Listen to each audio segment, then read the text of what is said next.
Assalamualaikum warahmatullahi wabarakatuh. Bismillahirrahmanirrahim. Ila hadratin Nabiyil Mustafa Rasulillah sallallahu alaihi wasallam wa ala alihi wa sahbihi ajma'in. Wa ila nabiyil anbiya'i wal mursalin salihin wa jami'il mu'minina wal mu'minat wal muslimina wal muslimat al-ahya'i minhum wal amwat. Ila hadratil walidaina wa ajdadina wa jaddatina wa ala masyaykhina.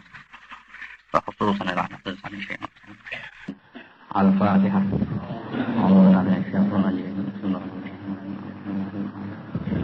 Ya Allah ya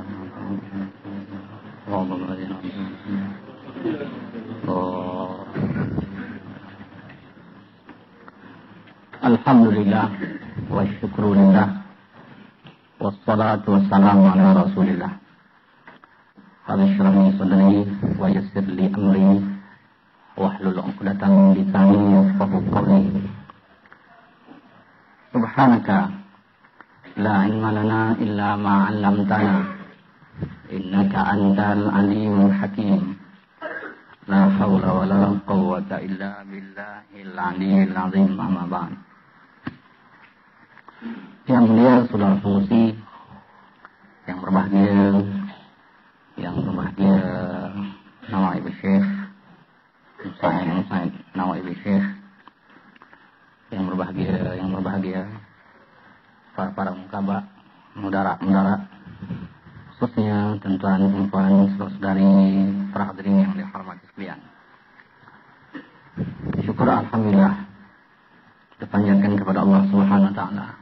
Karena seperti biasa kita dapat mengadakan usaha tarbiyah pucuk pimpinan di Yayasan wilayah ini.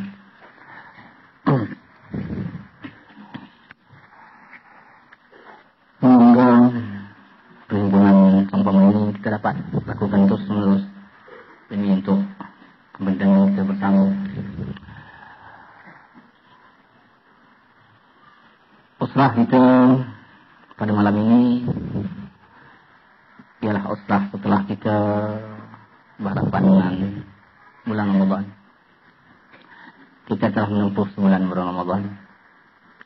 Pada siang harinya kita berpuasa. Pada malamnya kita tambah dengan sembahyang sunat tarawih, juga membaca ayat-ayat Al-Quran, setelah ditambah lagi dengan lain-lain amalan. Moga-moga setelah kita berhadapan dengan bulan Ramadan, kita telah berpuasa, setelah kita menjahadah melawan hawa nafsu, setelah kita dengan izin Allah melebihkan sedikit amal ibadah dibandingkan dengan bulan-bulan yang lain, moga-moga kita telah dapat kekuatan dan hikmah Ramadan itu, dan moga kita dapat kekuatan daripada puasa, dan moga kita dapat kekuatan daripada mujahadatun nafsi. Dan juga moga-moga dengan itu kita dapat mencerahkan pikiran kita dengan memahami Al-Quran Karim. Karena kekuatan Ramadan itu boleh, karena kekuatan Ramadan dan puasa itu boleh menundukkan hawa nafsu kita kepada kehendak Allah Subhanahu wa taala. Membaca Al-Quran itu boleh mencerahkan pikiran kita supaya segala pahaman kita, keyakinan kita yang ada selama ini bertentang dengan jalan Quran itu dapat kita buat, dapat kita buang, samping kita dapat pengetahuan dan maklumat baru daripada ayat-ayat Quran yang kita telah baca. Dan moga-moga setelah tibanya hari raya kita dapat hadiah yang besar daripada Allah Subhanahu wa taala, yaitu dapat keampunan darinya. Karena orang yang berjaya menempuh Ramadan yang sebaik-baiknya saja yang Allah akan memberi hadiah, yaitu dengan keampunan dari Allah Subhanahu wa taala. Para hadirin yang dirahmati sekalian, malam ini kita berusrah lagi. Dan malam ini juga kita menyampaikan ceramah-ceramah lagi untuk menambah pengetahuan kita bersama. Karena pada kita, pengetahuan Islam kita itu sangat berguna kepada kita di dalam kita jadikan alat untuk kita memimpin diri kita, rumah tangga kita, perjuangan kita, masyarakat kita dan seterusnya. itulah peluang-peluang yang kita dapati yang bersama-sama, ataupun bila Allah memberi kepada kita peluang untuk dapat mendengar ceramah-ceramah seperti yang dapat kita lakukan pada malam ini, naklah kita mendengar sungguh-sungguh, naklah kita faham dan sungguh-sungguh.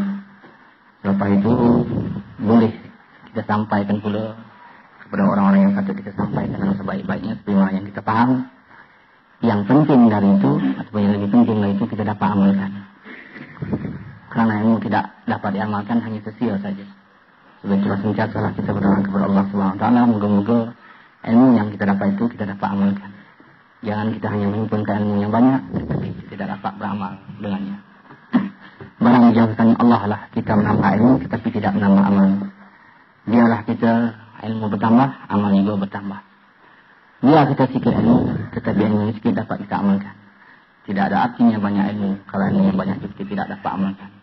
Yang menyelamatkan kita besok di dunia di akhirat ialah ilmu yang kita miliki itu dapat kita amalkan, dan kita amalkan itu pula dengan tujuan keredaan Allah, keredaan Allah semata-mata. Saudara-saudari yang dirahmati sekalian, sudah menjadi fitrah semua jadi manusia, ataupun dengan kata-kata yang lain sudah menjadi sifat kepada hati, ataupun sudah menjadi tabiat kepada hati. Bila dia berhadapan dengan sesuatu yang menakutkan, hatinya rasa takut. Bila dia berhadapan dengan benda yang najis, benda yang kotor, dia rasa jijik. Spontan saja dia datang rasa jijik. Bila dia berhadapan dengan sesuatu yang indah, hatinya rasa tenang. Hatinya rasa tenang. Hatinya terhibur. Itu juga sudah menjadi sifat hati. Bila dia berhadapan dengan makanan yang sedap, datang rangsangan nafsu ingin kepada makanan itu. Isi yang liur.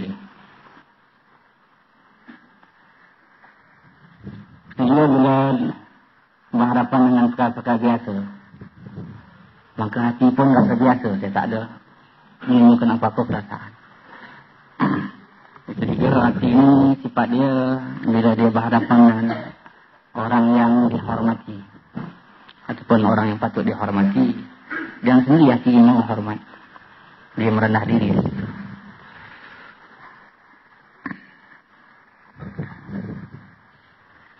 Itu juga bila dia berhadapan dengan orang yang pandai, hati ini tiba-tiba rasa empati kompleks, kata rendah diri.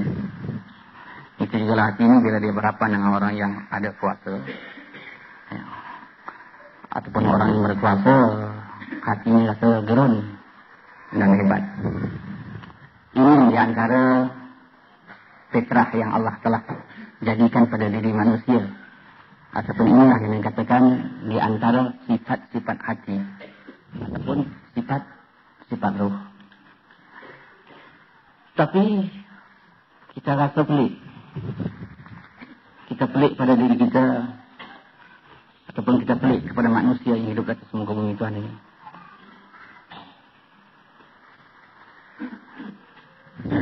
Yang saya maksudkan kita rasa pelik, kita manakala berhadapan dengan sifat ilmu Tuhan, sifat sama Tuhan, sifat basar Tuhan yang dikatakan Quran bahwa Sami'ul Basir,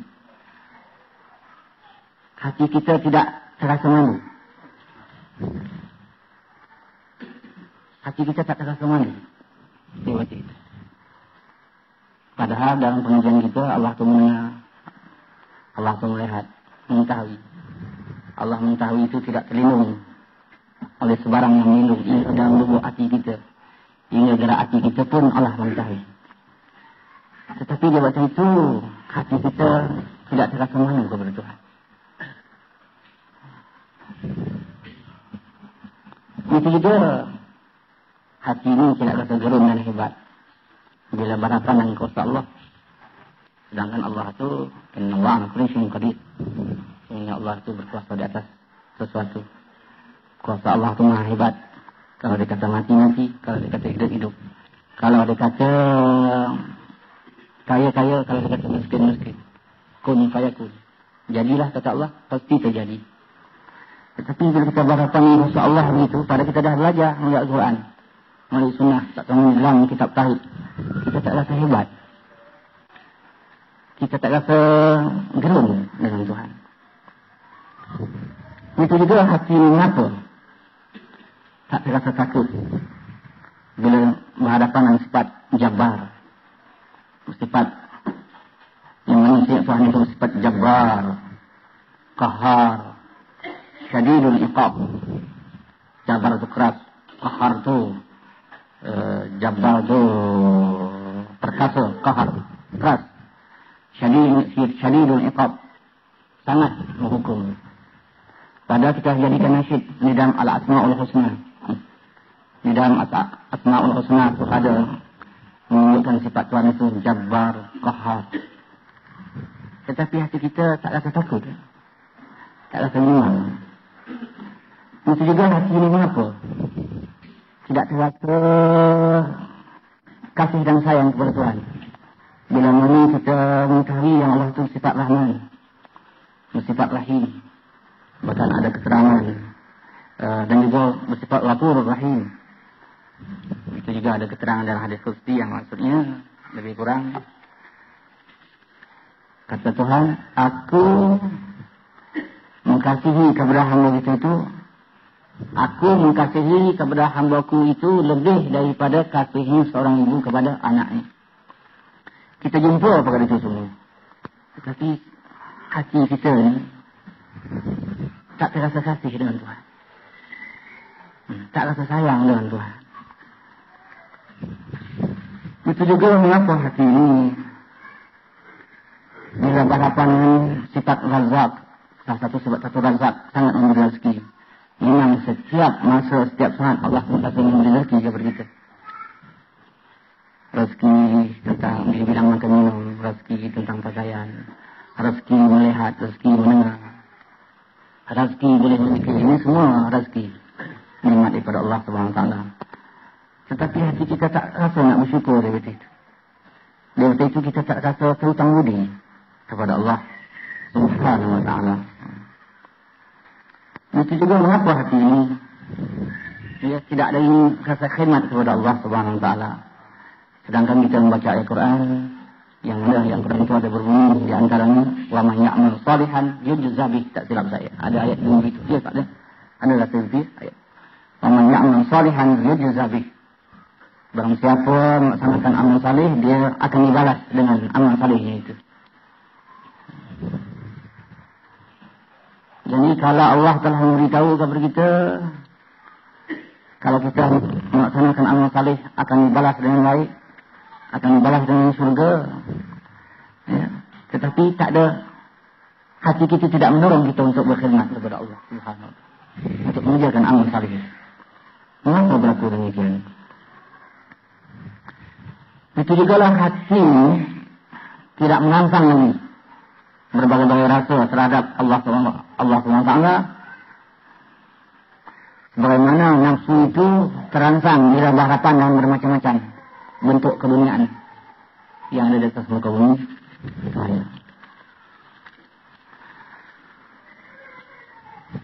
Tapi kalau sifat menjadi manusia ataupun sifat roh manusia itu bila berhadapan dengan satu perkara waktu hidup di atas muka bumi Tuhan, macam di antara yang saya dah katakan tadi, kalau dia berhadapan dengan makanan yang sedap, timbul rangsang nafsu ini kepada makanan itu. Kalau berhadapan dengan orang yang dihormati, hati ini rasa malu, rasa ingin menghormat kepada orang itu. Kalau kita berhadapan dengan orang yang pandai pada kita, datang kita rasa empati kompleks, itulah seterusnya.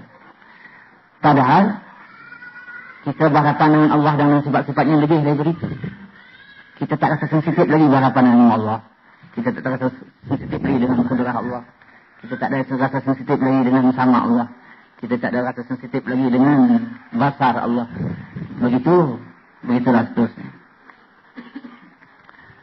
Mengapa terjadi demikian? Mengapa terjadi demikian? Kita tak rasa sensitif lagi dengan Tuhan. Kita tak ada rasa sensitif lagi dengan sifat-sifat Tuhan itu. Padahal kita tahu sebenarnya, dah kita pelajari Al-Quran, dah kita pelajari Sunnah Rasulullah, dah kita pelajari Tauhid, kitab Tauhid, dah kita pelajari kitab Fiqh. Tetapi hati kita ini tak sensitif lagi. Ini sebenarnya hati kita sudah mati sebenarnya. Ruh kita sudah mati. Hati kita telah mati. Bila hati mati, hati itu tak kenal Allah lagi. Sekadar tahu Allah itu ada. Sekadar kan ada al-ilmu billah. Ilmu dengan Allah itu ada. Tapi al-ma'rifah billah itu tak ada. Jadi hati kita yang sesungguhnya telah mati. Bila hati kita telah mati, kita dah tak kenal Allah lagi. Padahal hati atau ruh ni, dialah lebih dahulu mengenal Allah. Sebelum dimasukkan dalam tubuh kasar. Badan kita ni tubuh kasar ataupun sarang. Ini telah dijelaskan oleh Allah dalam Quran yang selalu kita baca. Alastu bi rabbikum bala syahidna. Allah pernah memberitahu kepada roh-roh, kepada hati-hati manusia sebelum dimasukkan dalam tubuh kasar sebagai sarang dan sebagai rumahnya. Bukankah aku ini Tuhan kamu? Semua roh-roh memberi jawapan, termasuk roh kita, termasuk hati kita, memberi jawapan, bala syahidna. Ya Tuhan, kami menyaksikan kasar kita ini sudah dipengaruhi oleh semangat benar, semangat nasi, semangat makanan minum, semangat berkelamin, semangat keduniaan. Maka pengaruh material yang ada dalam badan kita itulah yang mematikan hati kita, yang membunuh roh kita. Yang roh itu hati kita tak sensitif lagi berhadapan dengan kudrat Tuhan, sama Tuhan, ilmu Tuhan dan lain lagi. Sedangkan hati ini hadirin yang dalam sekalian, di dalam diri manusia itu ibarat raja. Allah telah lahir ini rakyatnya. Mata rakyat hati, tangan rakyat daripada hati, kaki rakyat daripada hati, hidung, telinga, mulut rakyat daripada hati. Ya. Jadi hati itu dalam diri sebagai raja. Segala anggota lahir ini, jawarih ini merupakan rakyat kepada hati. Bila hati itu telah mati, artinya raja dalam diri kita sudah tidak berperanan lagi. Bila hati dalam diri kita ini sebagai raja telah mati, maka raja dalam diri kita ini, hati dalam diri kita ini tidak berperanan lagi. Bila hati tidak berperanan lagi, ataupun tidak berkuasa lebih dalam diri, penjahatlah ambil alih. Penjahatlah mengganti tapak raja dalam diri, iaitu nafsu mengambil alih. Nafsu mengambil alih dalam kerajaan diri, mengganti raja ruh yang telah mati tadi. Dia pula jadi raja, orang jahat jadi raja. Orang jahat berkuasa dalam diri kita, iaitu hawa nafsu. Sebab hawa nafsu itu Allah tahu kepada kita dan selalu telah kita nyatakan. Inna nafsa la'amaratun bisu. Inna nafsa la'amaratun bisu. Sesungguhnya hawa nafsu itu sangat mengajak orang membuat jahat. Jadi sifat semua jadi nafsu itu Allah telah jadikan adalah jahat. Bila ruh dalam diri manusia telah mati, dia tak berperanan lagi, sedangkan dia raja dalam diri, nafsu yang jahat inilah menjadi raja. Ataupun setidak-tidaknya raja hati dalam diri ini telah mengambil nasihat daripada hawa nafsu, bukan kepada akal lagi. Patutnya ruh itu sebagai raja, dia mesti menerima nasihat daripada akal. Akal ini penasihat dalam diri, dalam kerajaan diri. Jadi setidak-tidaknya hati telah menerima nasihat kepada orang-orang jahat yang ada dalam diri, itu nafsu. Sedangkan nafsu itu, inna nafsa la'amaratun bisu, dia sangat mengajak orang buat jahat. Jadi kalaulah nafsu telah mengambil alih jawatan raja dalam diri, yaitu jawatan ruh ini tadi, nafsu yang jahat ini akan mengajak mata melihat benda yang jahat. Nafsu yang jahat ini akan perintahkan tangan memegang benda yang jahat. Nafsu yang jahat itu dia akan perintahkan mulut bercakap jahat. Nafsu yang jahat itu akan perintahkan kaki menghala tempat yang jahat. Bahkan nafsu ini akan memerintahkan segala anggota lahir ini melakukan kejahatan. Kalau bila berlaku demikian, lahirlah kerosakan di atas muka bumi itu. Lahirlah kerosakan dalam kehidupan manusia. Lahirlah kerosakan dalam masyarakat. Semua yang digambarkan oleh Allah. Dalam Al-Quran Karim selalu kita baca lagi pada malam ini. Zahral fasadu fil barri wal bahr bima kasabat aydin nas liyazuqul adab. Lahirlah kerosakan di daratan dan di lautan oleh karena usaha tangan manusia itu sendiri. Karena usaha manusia itu telah didorong oleh hawa nafsu.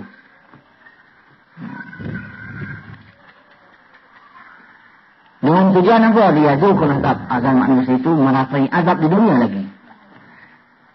Jadi tindakan manusia melakukan maksiat karena didorong oleh hawa nafsu yang telah mengambil alih tapak ruh di dalam dunia ini sebagai raja. Lahirlah kerosakan di dalam kehidupan manusia. Bila lahirlah kerosakan dalam kehidupan manusia, itulah yang menyusahkan manusia. Itulah yang mengharapkan manusia. Itulah yang menjadikan manusia bergaduh, berperang, akhirnya tidak ada keamanan lagi. Itu yang katakan neraka dunia, neraka sementara waktu sebelum neraka yang hakiki di akhirat yang kekal abadi lebih dahsyat lagi. Waliyahulillah.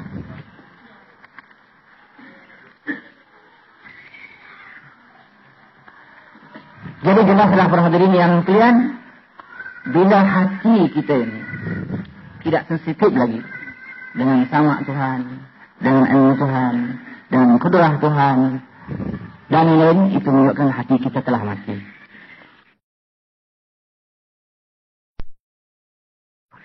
Karena kita hidupkan semula. Karena kita usahakan semula supaya hati kita itu hidup agar dia berperanan semua di dalam diri kita. Agar dia memang raja dalam diri, biarlah dia sebagai raja dalam diri. Yang nanti nafsu mengambil alih kedudukannya. Kalau nafsu kalau dah mengambil alih kedudukan hati, maka nafsu ini akan menghadapkan kita kepada derhaka kepada Allah Subhanahu wa ta'ala. Untuk memulihkan hati para hadirin yang sekalian, agar dia hidup semula, agar dia menjadi raja dalam diri, agar dia akan menerima nasihat daripada akal, dan agar dia dapat menghalang hawa nafsu orang jahat yang ada dalam kerjaan diri ini, tidak mengaku anggota-anggota lahir manusia buat jahat lagi, maka ada dua peranan yang mesti dilakukan oleh manusia. Ada dua peranan yang mesti dilakukan oleh manusia supaya ruhnya, hatinya berperanan semula. Supaya dia dapat mengambil alih semula pemerintahan dalam kerajaan diri. Usaha yang pertama, manusia naklah, kita sebagai manusia ini naklah membuang karat-karat yang ada dalam hati. Dengan kata-kata yang lain, naklah kita melakukan mujahadatun nafsi sungguh-sungguh supaya kita dapat memusnahkan sifat-sifat mazmumah dalam hati. Jadi yang pertama, membuang sifat-sifat mazmumah. Sifat-sifat batin yang keji, teriak, ujub, hasad, dengki, pemarah, tamak, bakhil, penakut, gila puji, gila pangkat dan lain-lain. Ini cara yang pertama. Untuk membuang karat ini, untuk membuang sifat mazmumah ini, dari mana yang telah kita selalu katakan dalam pengajian-pengajian kita, bukan mudah. Susah. Terpaksa kita melawan hawa nafsu sungguh-sungguh. Kadang-kadang memakan masa belasan tahun, puluhan tahun baru dapat nafsu kita tundukkan. Jadi peringkat yang pertama, kenalah kita mujahadatun nafsi agar dapat kita ungkaikan sungguh-sungguh sifat-sifat mazmumah. Yang kedua, setelah sifat-sifat mazmumah dapat kita hilangkan, kita masukkan cepat dengan sifat-sifat yang terpuji, sifat mahmudah. Jadi dengan kata-kata yang lain, cara yang kedua menggilap. Yang pertama tadi membuang karat. Setelah karat dibuang, maka kita menggilap. Memberi cahaya hati itu. Ini peranan bagi hati orang yang telah dimasukkan sifat-sifat mazmumah. Atau dengan kata lain, hati yang telah berkarat. Jadi ada dua peranan. Membuang mazmumah, yang kedua memasukkan sifat-sifat mahmudah. Tetapi bagi orang yang hatinya belum berdosa, ataupun kalau buat dosa sikit-sikit sangat, atau dengan kata yang lain, sifat-sifat mazmumah belum betul-betul bertapak dalam hati manusia, satu saya tugas dia. Tugas dia yang menggilap hati. Hati yang tak ada berkarat itu nak diusahakan setiap hari biar dia bercahaya. Tetapi bagi hati-hati macam kita yang sudah berdosa ni, setengah orang tu dah puluh tahun berdosa, setengah tu belasan tahun sudah berdosa, setengah tu sudah bertahun-tahun berdosa. Jadi terpaksa melakukan dua peranan. Membuang karat hati, selepas membuang karat hati, menggilap hati itu selepas karatnya sudah tidak ada lagi. Jadi orang yang macam kita yang sudah berdosa ni berat sikit kerja kita. Berat sikit. Sebab ada dua peranan. Membuang karat dan menggilap. Bagi orang yang memang daripada kecil dia jaga sungguh-sungguh, ya, tidak buat dosa, maka dia satu saya peranannya, hanya menggilap. Hati yang sudah bersih itu dia gilap setiap hari hingga dia percaya. Gitu. Jadi inilah peranan kita. Mengikis karat hati sungguh-sungguh melalui mujahadah nafsi. Dan melalui mujahadah nafsi itu juga, selepas itu kita menggilap hati kita. Bila kita dapat berbuat demikian, barulah jawarih kita, anggota lahir kita ni dapat kita tundukkan kepada kehendak Allah. Dan dapat kita jauhi jawarih kita ni, anggota lahir kita ni, daripada melakukan kedurhakaan kepada Allah Subhanahu Wa Taala. Tetapi kalau kita tidak sanggup melawan hawa nafsu untuk membuang karat hati, membuang sifat-sifat mazmumah, itu juga tidak dapat menggilap, tidak memasukkan sifat-sifat mahmudah dalam hati kita. Artinya kita setiap masa, setiap hari, setiap waktu durhaka kepada Allah Subhanahu Wa Taala. Bila kita durhaka setiap waktu sangat kepada Allah Subhanahu Wa Taala, kita bimbang mati dalam kedurhakaan kita kepada Allah Subhanahu Wa Taala, maka tempatnya neraka. Waliyadzubillah. Jadi tanggungjawab kita untuk membaik diri kita. Kerana dia akan memberi kesan juga, akan memberi kebaikan kepada perjuangan kita, itu berat sekali. Itu terpaksalah kita sentiasa melawan hawa nafsu, mujahadatun nafsi. Jadi mujahadatun nafsi ini, memerangi hawa nafsu ini bukan macam kita memerangi musuh-musuh lahir. Musuh-musuh lahir ni sekali-sekala. Sekali-sekala, bermusim. Tetapi mujahadatun nafsi, memerangi hawa nafsu ini tidak bermusim, setiap saat. Setiap waktu. Setiap ketika. Dia tidak bermusim. Dia tidak bermasa setiap masa. Kejayaan kita melawan hawa nafsu, kejayaan kita menundukkan hawa nafsu itu, itulah kejayaan kita mendapat iman. Orang yang mendapat iman artinya jaya dalam hidupnya. Orang yang jaya dalam hidupnya artinya berjaya nanti di akhirat. Orang yang berjaya di akhirat, tiada tempatnya melainkan syurga. Moga-moga Allah sentiasa memimpin kita. Dan moga Allah sentiasa memberi kekuatan kepada kita, hingga musuh yang ada dalam diri kita ni, iaitu hawa nafsu itu dapat kita lawan selalu. Supaya musuh kita itu tidak berperanan lagi. Hingga di waktu itu hati kita lah yang berperanan. Para hadirin yang dalam sekalian, memang nak menjadi orang mukmin yang sejati agak susah. Kadang-kadang tindakan lahir telah dapat kita berbuat. Kita dah rasa usaha-usaha itu merupakan itulah khidmat kita kepada Allah. Itulah ibadah kita kepada Allah. Itulah amal salih kita. Itulah amal bakti kita. Tetapi kita perlu ingat. Memanglah selalu kita ingatkan. Ketemu saya bercakap untuk diri saya sendiri. Kadang-kadang sudah kita dapat beramal. Sudah melakukan amal salih. Pada lahirnya, jawarih kita ini sudah dapat juga kita tundukkan kepada kehendak Allah. Tetapi itulah kita sudah selalu kita katakan. Kita melaksanakan amal saleh itu macamlah kita menanam tanaman. Sepertilah kita berkebun, berladang. Kadang-kadang kita berladang, bercucuk tanam itu lebih mudah daripada menjaga ladang. Kita menanam padi, menanam serai, menanam ubi, menanam keledek, kadang-kadang itu usaha itu lebih senang. Tetapi bila ubi sudah ditanam, keledek sudah ditanam, keladi sudah ditanam, padi sudah ditanam, serai sudah ditanam, nak menjaganya agar jangan tanam-tanaman kita dimusnahkan oleh musuh-musuh, ini kadang-kadang lebih berat, lebih susah lagi daripada menanam itu. Kita dah semayang, bukan senang nak menjaga semayang yang sudah kita buat. Kita sudah berpuasa, bukan senang kita nak menjaga puasa yang telah kita lakukan. Kita sudah berjuang dan berjihad, bukan senang kita nak menjaga perjuangan yang dah kita lakukan itu, agar jangan terbatal pahalanya. Kita dah baca Quran, sikit semak dah berzikir. Kita sudah bersedekah, berzakat, naik haji dan sebagainya. Yang tak tahu dah belajar, yang tahu sikit semak dia mengajar, dia berdakwah dan sebagainya. Usaha-usaha kita itu, kerja-kerja kita itu, bukan senang kita nak menjaga. Kalau tak boleh kita jaga, musnah pula pahalanya. Nampaknya kita beramal, tapi hakikatnya tidak beramal. Kerana kita tidak menjaga tanam-tanaman kita. Perkara ini patut kita bimbangkan selalu. Sebab ini keselamatan kita di akhirat. Hidup yang kekal abadi. Biarlah segala amal ibadah yang kita buat itu selamat. Dan biarlah segala amal saleh yang kita lakukan itu, kita dapat pahala dari Allah SWT. Jangan sampai dia rosak semula. Jadi untuk kita takut dalam soal ini, dan untuk menyelamatkan amal kita, agar jangan sampai amal kita itu musnah semula.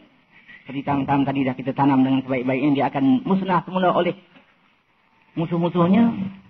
Saya nak membaca, saya rasa hadis tidak dalam buku ini, untuk panduan kita bersama. Saya terjemahkan saja. Bismillahirrahmanirrahim. Saya terjemah saja hadis ini. Bismillahirrahmanirrahim. Dari Mu'adz, Rasulullah SAW pernah bersabda, puji syukur kehadiran Allah Subhanahu Wa Taala yang berkehendak kepada makhluknya menurut kehendaknya. Wahai Mu'adz, jawabku, ya Sayyidil Mursalin. Sabda Rasulullah SAW, sekarang aku akan menceritakan kepadamu, dan bila dihafalkan olehmu akan berguna bagimu. Tapi kalau dilupakan, tidak dipedulikan olehmu, maka kamu tidak akan mempunyai hujah kelak di hadapan Allah Subhanahu Wa Taala. Hai Mu'adz, Allah itu menciptakan 7 malaikat sebelum dia menciptakan langit dan bumi. Setiap langit ada 1 malaikat yang menjaga pintu langit. Dan setiap pintu langit dijaga oleh malaikat penjaga pintu. Menurut kadarnya. Menurut kadarnya, pintu dan keagungannya. Jadi malaikat yang memelihara amalnya, si hamba akan naik ke langit membawa amalan ke langit pertama. Penjaga akan berkata kepada malaikat hafazah, saya penjaga tukang umpat, lemparkan balik amalan ini ke muka pemiliknya. Karena saya diperintahkan untuk tidak menerima amalan tukang umpat. Esoknya naik lagi malaikat hafazah, membawa amalan si hamba. Di langit kedua, penjaga pintunya berkata, lemparkan balik amalan ini ke muka pemiliknya, sebab dia beramal kerana mengharapkan keduniaan. Allah memerintahkan supaya ditahan amalan ini, jangan sampai lepas ke langit yang lain. Kemudian naik lagi malaikat hafazah ke langit ketiga, membawa amalan yang sungguh indah. Penjaga langit berkata, lemparkan balik amalan ini ke muka pemiliknya, kerana dia seorang yang sombong. Rasulullah SAW meneruskan sabdanya. Berikutnya, malaikat hafazah membawa lagi amalan si hamba ke langit keempat. Lalu penjaga langit itu berkata, lemparkan balik amalan ini ke muka umpunyanya. Dia seorang yang ujub. Allah memerintahkan aku menahan amalan si ujub. Sesungguhnya amalan si hamba yang lulus ke langit kelima dalam keadaan bercahaya-cahaya dengan jihad, haji, umrah dan lain-lain. Tapi di pintu langit penjaganya berkata, ini adalah amalan tukang hasad.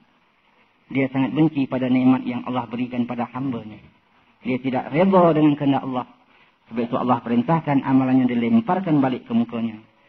Allah tidak terima amalan pendengki dan hasad. Di langit keenam, penjaga pintu akan berkata, saya penjaga rahmat. Saya diperintahkan untuk melemparkan balik amalan yang indah ini ke muka pemiliknya.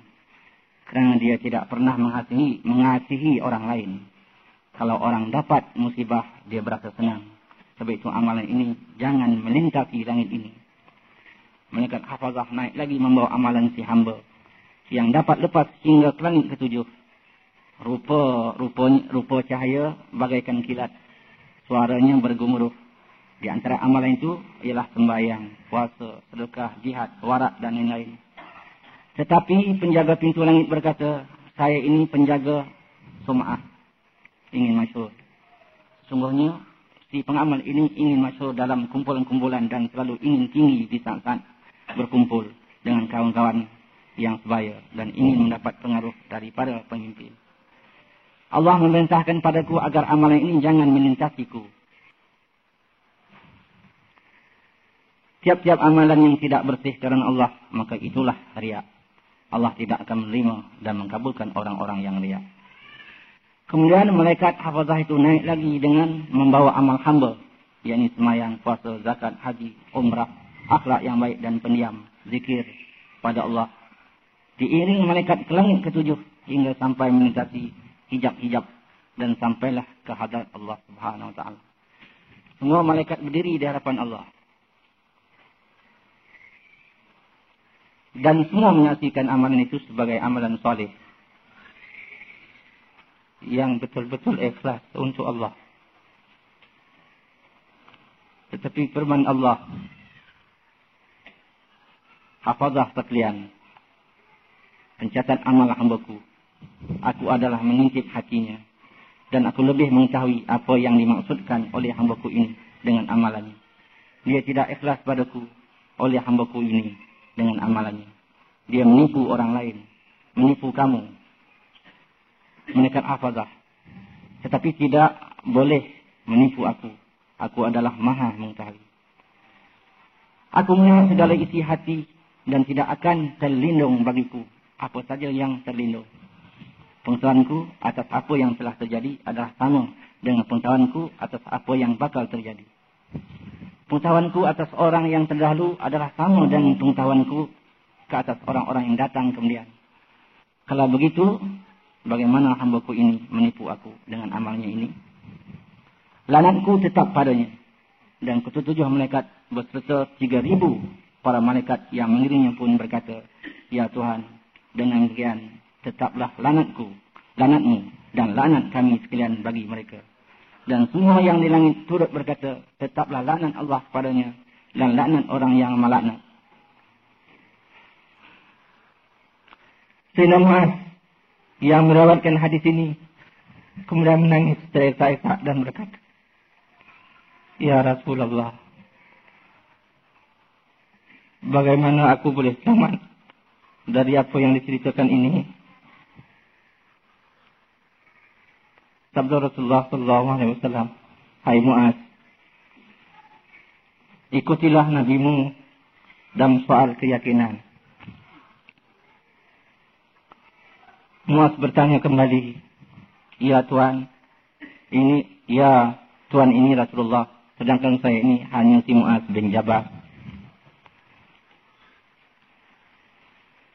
Bagaimana saya boleh selamat dan boleh lepas dari bahaya tersebut? Bersabda Rasulullah SAW, ya begitulah. Kalau dalam amalanmu ada kelalaian, maka tahanlah lidahmu, jangan sampai memburukkan orang lain. Ingatlah dirimu sendiri pun penuh dengan aib, maka janganlah mengangkat diri dan menekan orang lain.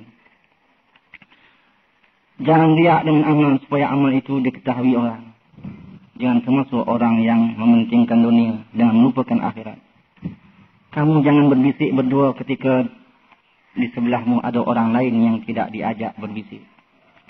Jangan takabur pada orang lain, nanti luput amalanmu di dunia dan akhirat.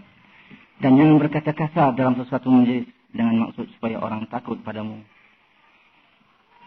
Jangan mengungkit-ungkit apabila membuat kebaikan. Jangan merobekkan pribadi orang lain dengan mulutmu. Kelak engkau akan dirobek-robek oleh anjing-anjing jahanam. Bagaimana firman Allah yang bermaksud di neraka itu ada anjing-anjing perobek badan manusia? Muaz berkata, "Ya Rasulullah, siapa yang tahan menanggung penderitaan semacam itu?" Jawab Rasulullah SAW, "Muaz, yang kami ceritakan itu akan mudah bagi mereka yang dimudahkan oleh Allah Subhanahu wa taala. Cukup untuk menghindar semua itu, kamu mesti menyayangi orang lain sebagaimana kamu mengasihi dirimu sendiri. Dan benci bagi orang lain apa yang dibenci oleh dirimu sendiri. Kalau begitu, maka kamu akan selamat dan dirimu pasti akan terhindar." Inilah dia potong hadis daripada Rasulullah SAW yang pernah diceritakan kepada Sayyidina Muaz, dan pada malam ini kita dengar sama-sama. Kalaulah Sayyidina Muaz cemas mendengar hadis ini, kita juga cemas. Rasa-rasa tak ada upaya kita nak melakkan benda-benda yang tadi sebutkan tadi. Rasa-rasanya jadi habuk sajalah amalan kita selama ini. Tapi walau bagaimanapun, sifat orang mukmin itu tak boleh putus asa. Kita berdoalah selalu kepada Allah Subhanahu Wa Taala, moga-moga Allah sentiasa memimpin kita. Dalam hadis tadi diceritakan, kalau Allah memimpin seorang itu mudah saja. Walaupun susah nak lepas tangan dari mengumpat, daripada ujub, daripada riak. Tetapi kalau Allah memimpin kepada seorang itu, mudah saja seorang itu boleh berbuat. Tapi kalau Allah tidak memimpin diri kita, bagaimana kita usaha sekalipun, namun kita tidak boleh menghindarkan daripada sifat-sifat yang nak merosakkan amal kita itu. Jadi bagaimanapun kita sebagai orang yang beriman kepada Allah, jangan putus asa. Berdoalah selalu kepada Allah agar Allah sentiasa memberi taufik dan hidayah kepada kita, agar segala sifat-sifat yang boleh memusnahkan amal kebajikan kita itu dapat kita hindarkan. Di samping itu kita jangan hanya berdoa saja, tetapi kena usaha dan ikhtiar sungguh-sungguh dari kita. Moga-moga dengan kombinasi di antara usaha dan ikhtiar dengan doa kita kepada Allah SWT itu, Allah akan menyelamatkan kita. Hadirin yang dah sekalian, sekadar inilah ceramah saya pada malam ini. Moga-moga ada kebaikan yang kepada kita bersama. Yang baik datang daripada Allah, kita terimalah. Dan yang tak benar itu datang daripada nafsu saya sendiri, buang sajalah. Sekian, ampun maaf. Wallahu a'lam. Aqulu qawli hadza wa astaghfirullah nazim li wa lakum li sa'iril muslimin fastaghfiruh wa ya fadhal mustaghfirin wa ya najat at-taibin. Assalamualaikum warahmatullahi taala wabarakatuh.